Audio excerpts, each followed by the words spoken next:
Lazy Desi stitch.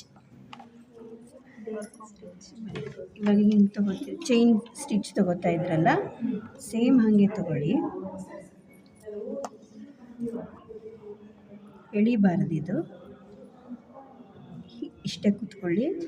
Needle ತೊಗೊಂಡು ಹಿಂಗೆ lock ಮಾಡಿ, ಆಚೆ ಕಡೆ ಕಾಣುತ್ತಾ, ಆಚೆ ಕಡೆಯಿಂದ ಈ ಮನೆಗೆ ಜಂಪ್ ಆಗಿ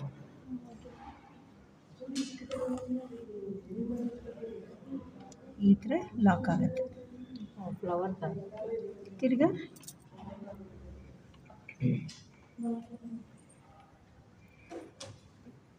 ಇದು ಒಂದು ಪಾಯಿಂಟ್ಗಿಂತ ಒಂಚೂರು ದೊಡ್ಡದು ತಗೊಳ್ಳಿ.